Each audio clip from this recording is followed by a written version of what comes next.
Level 1. Police Recruit. You are 21 years old. You stand in a police academy hallway at 5:10 a.m. Your boots are stiff and your shirt is wet with sweat. You drive a 2011 Honda Civic with a cracked windshield. You learn how to walk toward danger while normal people move away. Then the bomb squad enters the classroom. 3 officers walk in with black boots and heavy cases. One places a black backpack on the table. Another places a real case photo beside it. The photo shows a device behind a public building. They show you the bomb suit on a metal stand.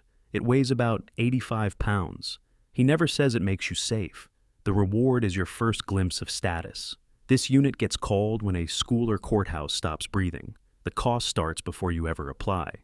You stop seeing abandoned bags as normal bags. You notice weight, shape, timing, and silence.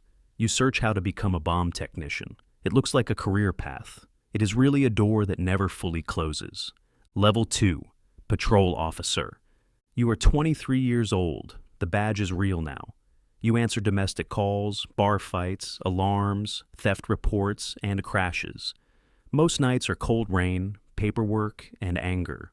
Then the radio sends you to the downtown bus terminal. The call comes at 8:42 p.m.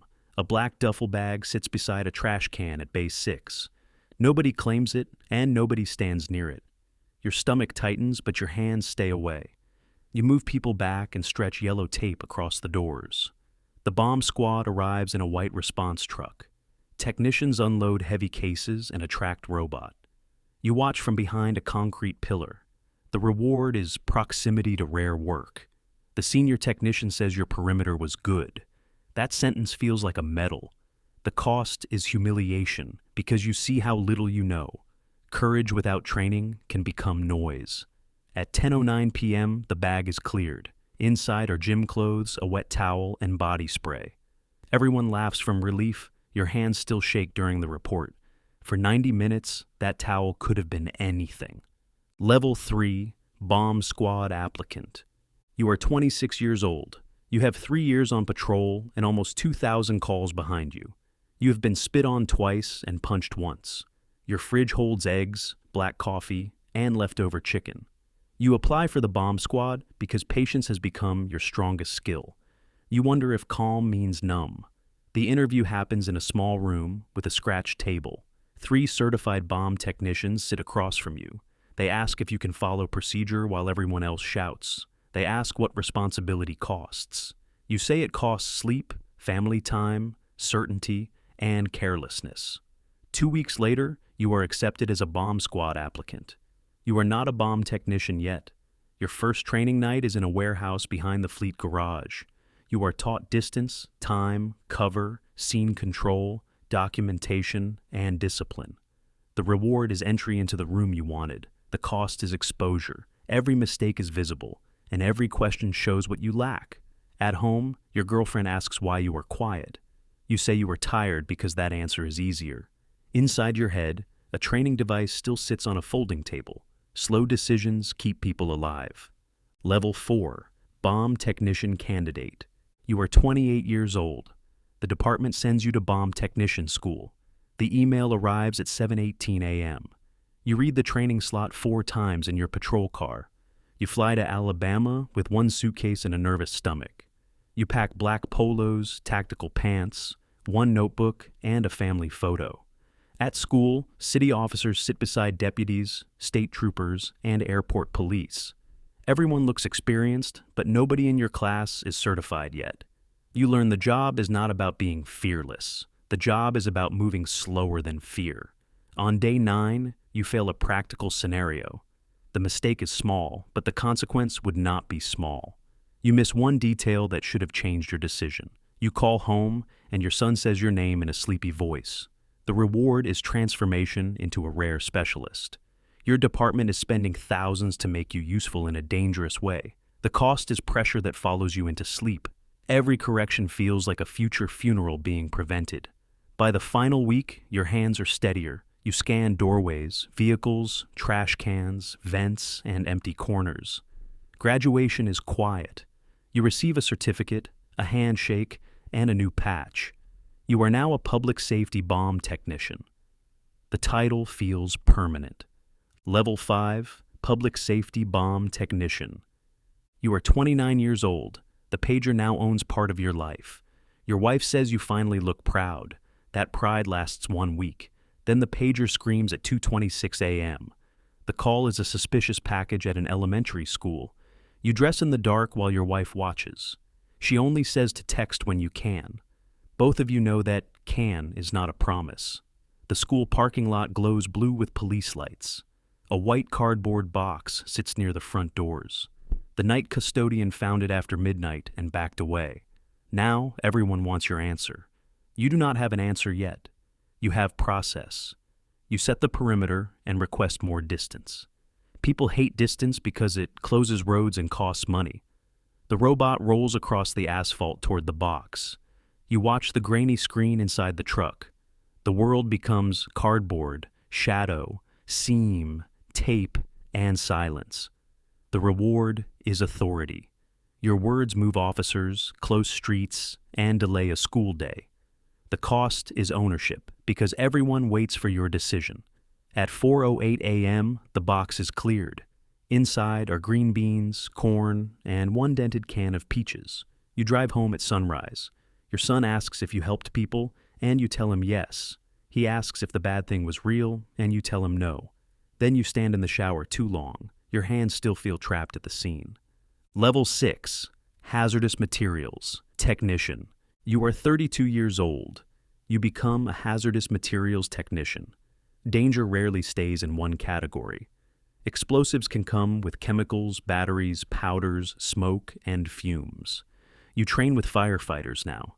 They joke differently, but their eyes still look tired. Invisible danger can kill faster than visible danger. From the street, your life looks stable. Inside, everything follows the pager. Birthday dinner can become a call-out. Movie night can become a call-out. You keep a go bag near the laundry room. The call comes from storage unit C19. Inside are sealed containers, ammunition cans, loose wires, and bottles with peeling labels. The air smells like pool cleaner and pennies. Patrol backs out first, and fire backs out next. Now you stand at the hot zone line with your mask sealed and gloves taped. You are not afraid of one object. You are afraid of combinations. You and another technician enter slowly. You identify without guessing, document without rushing, and communicate without drama. The reward is competence that other specialists depend on. Federal partners start saying your name. The cost is contamination that does not end at the line. You carry the heat, the smell, and your own breathing home. At 11:32 p.m., dinner waits in the microwave. You are too tired to eat. Your son's drawing shows your family beside a gray robot. Above your head, he wrote, "Dad saves people. He is right. He does not know the price." Level 7, Tactical Bomb Technician. You are 35 years old. The tactical team requests you by name now. Your title is Tactical Bomb Technician. It sounds exciting to outsiders. It is not exciting at dawn. You respond to SWAT calls, hostage warrants, armed suspects, and buildings that may be trapped. You study approach routes, armored vehicles, stairwells, windows, and robot use under pressure. Operators move fast because bullets move fast. You learn to speak their language. That is the cost before the real cost. The real call comes at 4:51 a.m. A domestic violence suspect has threatened police. A red child's bicycle lies in the yard. The SWAT commander shows you the photos. Your job is to turn fear into decisions. You advise on distance, approach, cover, and robot use. The reward is influence at the sharp edge. Before anyone moves, they ask what the scene allows. The cost is proximity to human collapse. Bomb work is failed marriages, evictions, paranoia, and rage. The operation lasts 9 hours. The suspect walks out barefoot in gray sweatpants. The house is cleared without injury. Everyone calls it a win. You look at the red bicycle and think about your son. That night, you miss dinner again. Your wife says your son waited until 8. The kitchen clock reads 10:46 p.m. You saved a stranger's child. You disappointed your own child. Nobody writes that in the commendation. Level 8, Senior Bomb Technician. You are 40 years old. People call you senior bomb technician now. The title comes from years, cases, and mistakes you never repeated. You have 12 years in the department and 11 years in bomb work. Your hair is thinner, and your left knee hurts before rain. Your son is 12 now. He no longer runs to the door when you come home.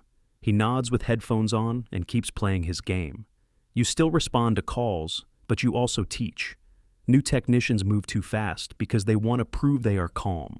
You correct them sharply because kindness cannot replace accuracy. You teach them to listen to janitors, guards, secretaries, and old women. Those people often see danger first. Then the downtown marathon call comes in. A black backpack sits under a metal barrier near mile marker 22. The race director wants 5 minutes. A deputy chief asks for quiet handling. There is no quiet version of maybe. You expand the perimeter and stop the race. People boo because they do not understand the risk.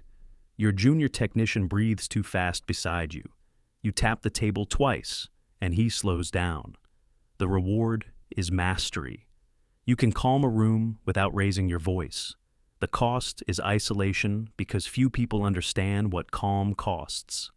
At 2:19 p.m., the backpack is cleared. Social media calls it overreaction. People call it nothing because you treated it like something. At home, your son says his day was fine without looking up. You can read a backpack better than your own child. Level 9, Bomb Squad Supervisor. You are 44 years old. You become Bomb Squad Supervisor. Your phone is no longer a phone. It is a leash beside your bed, plate, shower, and steering wheel. A robot battery fails, and it becomes your problem. A technician misses training, and it becomes your problem. A package closes the airport, and it becomes your problem. He hears an expensive toy. You hear officer survival. The reward is command. You build the team, shape standards, and stop bad habits early. The cost is borrowed fear. You carry fear for everyone under you.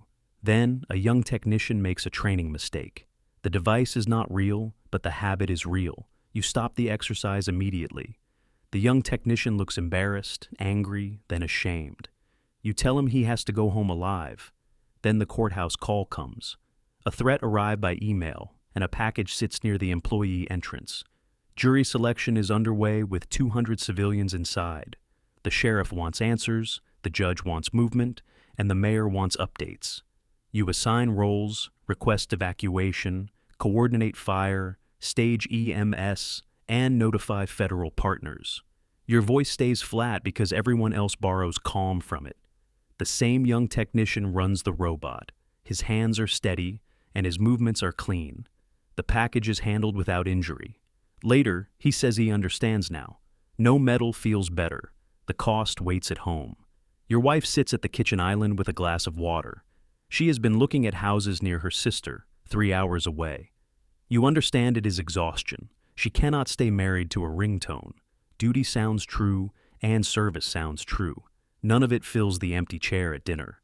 Level 10, Bomb Squad Commander. You are 52 years old. You become Bomb Squad Commander. You have 29 years in law enforcement and 24 years in bomb work. People ask what happened in 2009, and you remember the street name. People ask about 2014, and you remember the mistake behind the procedure. The final level is not power. It is memory that refuses to leave. Your office has gray carpet, 2 monitors, a locked cabinet, and a framed certificate. A photo of your first team sits on a shelf. 2 are retired, 1 moved away, and 1 is buried under black stone. You wear pressed shirts, reading glasses, and a radio now. Your back hurts when you stand too fast. The department treats you like a legend. You hate that word because legends are too simple. You missed birthdays, you signed divorce papers at 46, you brief stadium threats without blinking. You check exits in restaurants and never sit with your back to a door. The final major call comes on a Friday at 6:03 p.m. A white cargo van sits outside a federal building downtown. It has no plates, and security reports wires through the rear window. Inside the command post, screens glow and radios overlap. The city manager asks how bad it could be. The federal agent asks if your team can handle it. The chief waits for your recommendation.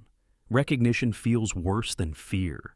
You keep your face still because command is also theater. The reward is absolute trust.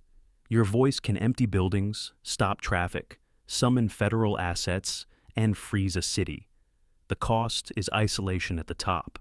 Nobody stands above you now. There is only you, the van, and the math of other lives. Hours pass before the threat is resolved. No explosion happens, and no names appear on the news. The van was dangerous enough to justify every hard call. It was not the worst case. It was not nothing either. After midnight, your phone shows 14 missed calls. 3 are from your 25-year-old son. You call him back from your desk. He says he only wanted to know you were alive. That sentence reaches past every layer of armor. You reach the top, and the final cost is clear. Becoming calm, technical, trusted, and almost unshakable took something from you. You protected strangers from moments they may forget. You gave your family memories they cannot forget. Years later, a new recruit stands in the academy hallway at 5:10 a.m. His boots are stiff, and his name tag feels fake. He sees the suit, the robot, the photo, and the black backpack. He thinks the danger is the device. He does not understand that the real danger is the life around it. Still, someone must walk toward the unknown object. Someone must read the silence before panic becomes a city, so the cycle starts again.